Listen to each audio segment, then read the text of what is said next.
सभी सनातनी भाइयों बहनों को हर हर महादेव। मैं दुर्गेश गोस्वामी, मेरे YouTube सनातन संस्कृति सभ्यता में आप सभी का स्वागत है। अगर मेरे चैनल पे पहली बार हैं तो सब्सक्राइब और बेल आइकन के बटन दबाना ना भूलिए। आज हम बात करेंगे भड़गौड़े और सबसे बड़ा फ्रॉड बाबा के बारे में। जो ऐसे ऐसे ही लोग हैं, इस वीडियो को पूरा देखिएगा, कि पूरे समाज को गंदा कर चुके हैं और पूरे सनातन धर्म को ही बदनाम, यूं कह लीजिए कि सनातन धर्म को ही बदनाम कर रखे हैं। ऐसे बाबा जो हैं, ये बाबा नहीं है, ये बाबा के नाम पे बिजनेस करने वाले आदमी लोग इसमें भी घुस जाते हैं। बाबा के रूप पैसा ही पैसा होगा ले लेते हैं और पूरे संत समाज पूरा बदनाम हो जाता है। सभी लोग कहते हैं कि नहीं नहीं, अरे वो भी तो बाबा था, ऐसे काम किया करता था। ऐसे बाबा, एक फलाने बाबा हैं कि वो ऐसे धंधे में करते हुए पकड़े गए, लड़की के साथ पकड़े। ऐसे फ्रॉड बाबा हैं। ये तो कोई तपस्या करके तो आए नहीं कि उसका मर्म समझेंगे।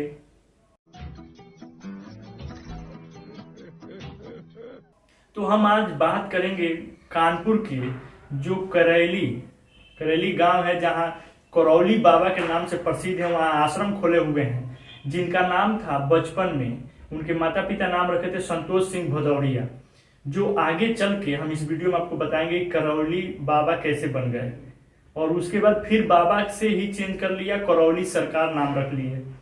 इसके बारे में भी हम लोग चर्चा करेंगे आगे वीडियो में। लेकिन हम लोग विस्तार से समझते हैं कि ये बाबा हैं कौन, जो आजकल बहुत ज्यादा कंट्रोवर्सी में चल रहे हैं। तो इनका नाम है संतोष सिंह भदौरिया, जो उन्नाव के पास एक गांव है, पगाई गांव, वहां इनका जन्म हुआ था। सिंपल मतलब एक मध्यवर्गीय भी नहीं कहा जा सकता, एकदम गरीब परिवार से आते हैं। जब इनका एज बढ़ा, 18, 16, 17 साल के हुए, तो ये इन्होंने इनके दिमाग में आया कि नहीं, पैसा कमाया जाए और अमीर बनने के इनकी ख्याल आया। वहां से शुरू होता है इनकी कहानी। अब इनको नशा चढ़ गया, दूसरे किसी के तरह देखते थे, गाड़ी घोड़े और शोहरत, तो ये सोचते थे कि कब मैं भी ऐसे होता। वहां से शुरू करते हैं। दिया गया था कि नहीं, शादी के बाद जिंदगी बदल जाती है, बहुतों की जिंदगी बदली है, तो इन्होंने भी सोचा कि चलो शादी कर लेते हैं। तो एक गरीब ही परिवार से इनकी शादी हो गई। उसके साथ 3 साल रहे। 3 साल के बाद उससे भी कुछ नहीं बना, तो लास्ट में उसी को दोष और उस पर अत्याचार करने लगे, मारने लगे, पीटने लगे कि नहीं, तुम आई हो तब से जिंदगी और नरक बन गया है, खर्चा और बढ़ गया है मेरा, तुम भी लांछन हो, मतलब तमाम तरह की उस पर लालछन लगाने लगा और उसको छोड़ दिए 3 साल के बाद। फिर कुछ दिन 3-4 साल के बाद दूसरी शादी की। वो थोड़ा ठीक ठाक परिवार था, दूसरी शादी किए। वो घर वाले, लड़की के घर वाले जिससे शादी किए थे, दूसरी शादी, उसके घर वाले एक टेम्पू खरीद के दे दिए। अब ये ऑटो चलाने लगे। बाद ये 2 लड़के पैदा हुए, जुड़वा, जिसका नाम था लव कुश हुए। उसके बाद ये ऑटो से भी कुछ काम नहीं बन रहा था, अब करे तो क्या करे। तो फिर इन्होंने सोचा कि चलो किसी एजेंट के थ्रू, इनको मालूम चला कि प्रॉपर्टी डीलिंग में बहुत ज्यादा पैसा है। तो प्रॉपर्टी डीलर के साथ ही वो धंधे में उतर गए, जमीन को बिकवाना, घर बिकवाना, खरीद बेच के मतलब धंधे में उतरे। उसके बाद उसमें भी कुछ काम नहीं बना, आगे चल के एक मर्डर में फंस भी गए। फिर 4 अगस्त 1992 को एक मर्डर होता है कानपुर में। कानपुर स्टेशन सेंट्रल से कुछ दूर पड़ेगा आपको, 3-4 किलोमीटर दूर, फजलगंज में एक जमीन के विवाद में अयोध्या प्रसाद की मर्डर हो जाती है। वो भी प्रॉपर्टी डीलर थे, उनकी मर्डर हो जाती है किसी सिलसिलेवार में। तो इसमें 5 से 6 लोगों के नाम आता है, जिसमें ये संतोष सिंह भदौरिया का भी नाम आता है, जो आज के डेट में करौली बाबा के नाम से प्रसिद्ध हैं। तो संतोष सिंह भदौरिया का भी नाम आता है, ये जेल जाते हैं। फिर किसी ने 420 फ्रॉडगिरी से ये वहां से छूटते हैं 1993 में। 1993 में से जेल से छूटते हैं। तो फिर अब ये सोचते हैं कि किया क्या जाए। महाराष्ट्र की जो शिवसेना है वो ज्वाइन कर लिए, लेकिन यूपी में उतना सक्रिय नहीं है, शिवसेना उतना सक्रिय नहीं है। हालांकि यूं कह लीजिए कि महाराष्ट्र के छोड़ के कहीं और शिवसेना उतना कार्यरत नहीं है। जैसे योगी जी का हिंदू युवा वाहिनी है, आज के दौर में पूरे देश में फैल चुका है, भारत में, लेकिन उतना कारीगर नहीं है। शिवसेना सिर्फ महाराष्ट्र में ही बलवान है। तो ये शिवसेना ज्वाइन की, उसमें भी कुछ काम नहीं बना। पार्टी के झंडा डोहे, प्रचारक बने, जगह जगह मीटिंग ज्वाइन करते थे, लेकिन वहां भी कुछ दाल नहीं गला। तो फिर ये भारतीय किसान यूनियन को ज्वाइन किए। उसमें यूनियन, भारतीय किसान यूनियन का अध्यक्ष बने, किसानों का नेता बने कानपुर का, और प्रचार प्रसार में लग गए। फिर देखे कि नहीं, यहाँ भी कुछ बात नहीं बन पा रही है, जो इनको चाहिए वो मिल नहीं रहा था, यानी कि इनको पैसे और शोहरत चाहिए, तो वहां भी पैसे हासिल नहीं कर पा रहे थे। तो फिर अब इन्होंने भारतीय किसान यूनियन छोड़ दिया और फिर ये केरल चले गए। कुछ दिन के बाद इनको किसी न तरह से लिंक मिला कि आप केरल चले जाओ, वहां थेरेपी सिखाया जाता है, माइंड रीडिंग की काम, कि आप माइंड किसी के पढ़ के बता सकते हो कि आपके साथ ये हुआ है, वो क्या सोचता है वो भी बताया। माइंड रीडर उसे कहते हैं। थेरेपी की द्वारा ही आप जान भी सकते हो, आप भी जान सकते हो, इसमें कोई बड़ी बात नहीं है। तो ये केरल की ओर ऊंच करते हैं, मतलब चले जाते हैं, केरल जाते हैं, 3 से 4 साल वहां रहते हैं, थेरेपी के क्लास करते हैं, वहां सीखते हैं, शोध करते हैं थेरेपी के, और उसके बाद फिर आते हैं कानपुर। तो फिर एक करौली नाम के एक गांव को चुनते हैं, और वहीं कुछ सरकारी जमीन और कुछ है उसे एक कब्जा में करके वहां एक छोटा सा रूम बनवाते हैं, आश्रम, झोपड़ी, और वहीं शुरू करते हैं और दावा करने लगते हैं कि हम किसी भी प्रकार के बड़े से बड़े बीमारी को हम ठीक कर देंगे, यूं ही चुटकी से हम मसल देंगे उस बीमारी को, जो डॉक्टर नकार चुका है कि नहीं ये ठीक नहीं होगा, हम उसे ठीक कर देंगे। करौली गांव में फिर ये शुरू करते हैं धीरे धीरे। अब उसके बाद वहां हॉस्पिटल खोलते हैं, हॉस्पिटल में इलाज चलने लगते हैं, दूर दूर से डॉक्टर बुला के बैठाना शुरू कर देते हैं, और ये अपना जो टोना टकटा है वो शुरू कर जारी रखते हैं। उसके बाद इन्होंने धीरे धीरे धीरे धीरे करते करते कुछ पैसे चार्ज लगाना शुरू कर दिए।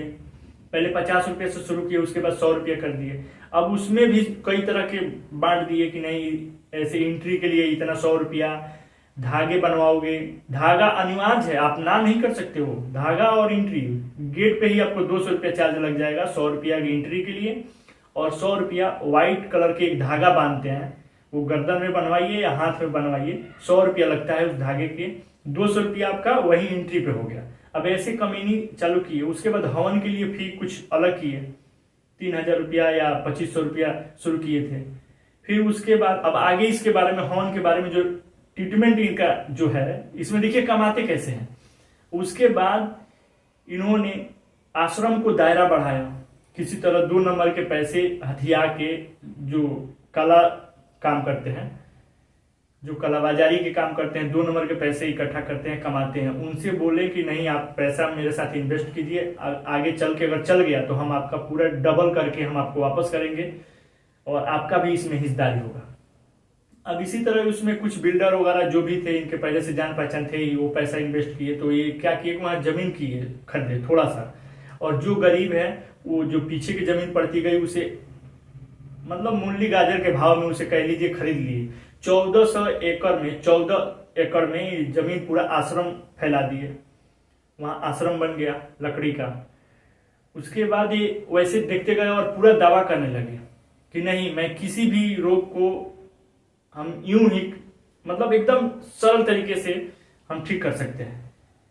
उसके बाद करौली बाबा से करौली सरकार नाम अपना रख लिए। वहां ये संतोष सिंह भदौरिया जब आश्रम चलने लगा तो करौली बाबा तो नाम रखे ही थे, संतोष सिंह भदौरिया से अपना नाम चेंज करके करौली बाबा नाम रख लिए थे। अब करौली बाबा से जब ये ज्यादातर नहीं चलने लगे, बहुत भीड़ लगने लगी, तब लिखने लगे अपने बोर्ड पे या अपना प्रचार करने लगे कि नहीं, मैं करौली बाबा नहीं, करौली सरकार कहिए मुझे। अब ये हो गए करौली सरकार।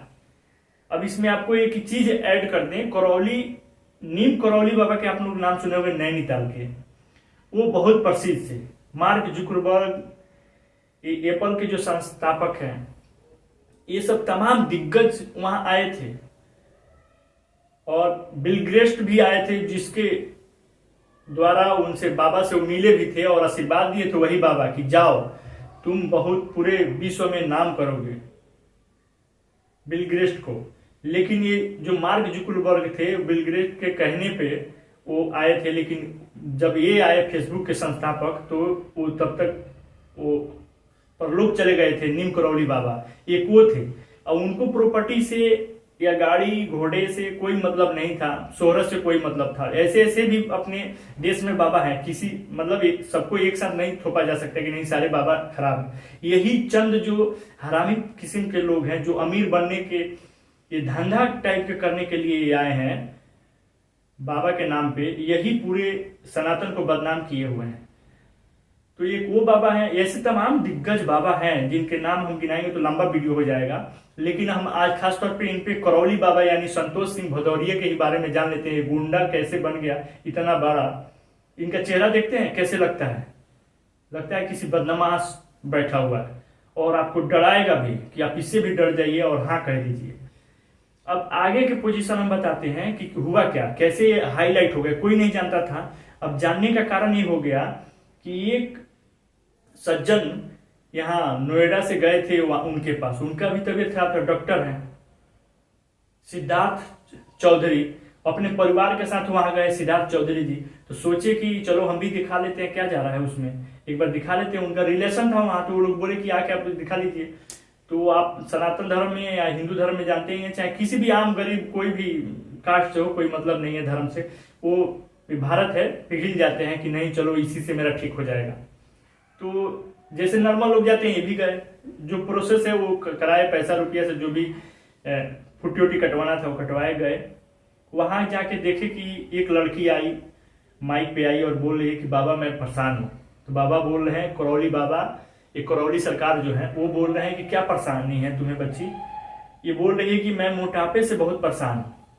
तो ये मंत्र पढ़ते हैं, 3 शब्द का मंत्र, ओम शिवाय बैलेंस, ओम शिवाय बैलेंस। 3 बार बोलते हैं इस मंत्र को, ओम शिवाय बैलेंस, और कहते हैं कि बेटी अब देखो तुम्हें महसूस हो रहा है, हल्कापन महसूस हो रहा है, गजब की ट्रिक है भाई है? मतलब ओम शिवाय बैलेंस बोलो और वजन घट गया। ये तो बहुत बड़ी उपलब्धि कह सकते हैं आप। वो लड़की भी कह रही है कि हाँ बाबा, हाँ महसूस हो रहा है, हल्कापन हमें महसूस हो रहा है। अब ये देख रहा है डॉक्टर साहब। अब ये डॉक्टर साहब का जब बारी आई तो इन्होंने गया और पूछा गया बाबा से, बोले कि ये परेशानी है। बाबा मंत्र पढ़ रहे हैं, फिर वही मंत्र, ओम शिवाय balance, Om Shiv balance, Om Shiv balance. फिर पूछते हैं कुछ महसूस हुआ, तो मुंडी हिला दी। इनकी गलती यही है कि मुंडी हिला दी। उसके बाद फिर पढ़े, सिर हिलाने के बाद 3 बार जब ओम शिव बैलेंस बोले, फिर भी सिर हिला दिए, दूसरी बार भी। तब इन अपने बाउंसर जो थे बगल में खड़े थे, जो इनके सलाहकार या सुरक्षा कर्मी है, उनके तरफ ये इशारा करते हैं कि हटाओ इसे। वो इसे ले जाते हैं, कहते हैं कि बाबा बोलते हैं माइक पे कि नहीं इनको अलग से ट्रीटमेंट करना पड़ेगा, इनका गंभीर मामला है। तो वो ले जाते हैं रूम में, एक रूम में कमरा में बंद करके इसे खूब पिटाई करते हैं कि तुम्हारी हिम्मत कैसे हो गई बाबा के सामने ना कहने की, तुम क्यों नहीं वहां कह सकते थे कि हाँ ठीक है, तुम सिर कैसे हिला दिए कि नहीं हुआ है, नहीं हमें कोई महसूस नहीं हुआ। अब उसकी खूब पिटाई हुई, जिसमें दांत तो टूट गया था, नाक भी से ब्लड आ रही थी। ये जाके थाना में डायरेक्ट वहां से भागे जाके थाना में FIR लिखवाए। अब डॉक्टर थे भाई तो वो डरेंगे है ही नहीं, कोई आम पर लिख रहा था तो चुप हो जाता, मामला दबा देता। ये जाके वहां जब डॉक्टर साहब थाना में लिखवाए FIR, उसके बाद जांच पड़ताल चली तो इनको पता चल रहा है कि ये ऐसे घटना करते हैं। अब आ जाते हैं कि इनका चार्ज क्या है। एंट्री कीजिए 100 रुपया, कलावा बनवाइए मतलब धागा बनवाइए व्हाइट, वहीं दरवाजे पे ही 100 रुपया आपको देना ही देना है। वो कलावा का 3 महीने का वारंटी भी है। सबसे बड़ी इसमें कलावा में भी वारंटी आ रहा है, 3 महीना तक आपको कोई चार्ज नहीं लगेगा दोबारा। अगर 3 महीने के बाद फिर आ रहे हैं तो आपको लेना है और 100 रुपया आपको देना पड़ेगा धागे के लिए। उसके बाद गेट से थोड़ी दूर आगे बढ़िएगा तो बाबा से बात करने के लिए 100 रुपये का पर्ची, फिर बाबा से अपना पक्ष रखने के लिए कि हमें ये परेशानी है, जो परेशानी है उसे रखने के लिए 100 रुपया, 200 और 200 गेट पे 400 रुपया हो गया। हवन के लिए आपको 6200 रुपया, अगर हवन में शामिल होना चाहते हैं तो आपको 6200 रुपया पे करना पड़ेगा। अब कितना हो गया टोटल 6600 रुपया, आपको 6600 रुपया देना होगा टोटल। वहां जाना देना ही पड़ेगा, आपको अनिवार्य है, आप इधर उधर नहीं, गेट में एंट्री कर गए तो आपको रोक आके जैसे भी देना ही पड़ेगा, पे करना ही पड़ेगा। ये बाबा ऐसे हैं कि इनके तमाम जब जांच पड़ताल होने लगी तो बाउंसर रखे हैं, गनर रखे हैं, कम से कम 10 से ज्यादा ही गनर रखे हैं। आप बताइए बाबा को गनर की क्या जरूरत है?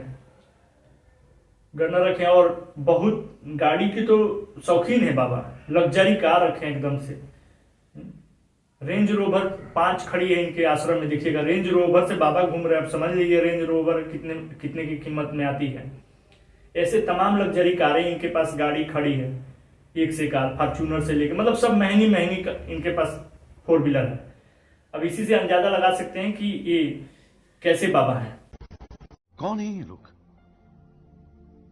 कहां से आते हैं?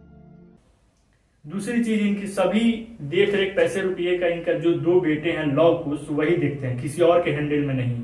यही हिसाब किताब देखते हैं कि कितना पैसा दिन भर में काउंटिंग हुआ, कितना पैसा आया, कितना खर्च लगा, कितना बचा। अब इनकी जब पूछताछ हुई तो गुंडागर्दी पे उतर आए, कहे कि तुम्हें तो ठीक कर देंगे। वो डॉक्टर को धमकाने लगे। आप न्यूज पे देखे होंगे, टीवी पे जब लाइव इनकी इंटरव्यू चल रही थी, उसी में डॉक्टर को धमका रहे हैं कि तुम हम आके मिलो, सबसे बड़ा कमीना हो ये, मतलब अनशराब जो ये बाबा के मर्यादा अगर बाबा अपने का मान रहे हैं बाबा, तो ये बाबा के शब्द नहीं होते हैं। तुम बहुत बड़ा कमीना हो, तो बहुत बड़े धोखेबाज हो, फ्रॉड हो, तुम्हारे जैसे कमीने आदमी को तो ठीक कर दूंगा, ये कोई बाबा की लैंग्वेज है? तो ये पैसे कमाने के लिए उतरे थे। और ये भी आपको सच बता दें कि जितने आज तक बाबा हाईलाइट हुए हैं वो आज तो जेल के पीछे ही रहते हैं। कुछ दिन टीवी पर खूब चलते हैं और एक दिन ना एक दिन उनका वही हश्र होता है। जो भी बाबा हाईलाइट में आया है वो एक दिन ना एक दिन सलाखों के पीछे चला जाता है। अब ये भी बाबा के करौली सरकार की भी अब दिन नजदीकी आ गया है, जो बहुत कम ही समय में आप कह सकते हैं कि जेल के सलाखों के पीछे रहेंगे, क्योंकि इनका कारनामा ही ऐसे है। और ये पैसे लूटपाट करते हैं, ये किसी को ठीक नहीं करते हैं। आप पूछताछ में पुलिस के कहते हैं कि नहीं ये सब पब्लिक का जो माइंड है वो उसका सब खेल है, हम कुछ नहीं जानते, हम टोना टकनी। और हमारे एक और वादा किए हैं कि हमारे में ये शक्ति है कि दूसरे का आत्मा दूसरे में प्रवेश करा के हम परेशान कर सकते हैं। और उसके इलाज के साथ उसके भाई जब इलाज करेंगे तो हमें पैसा चाहिए।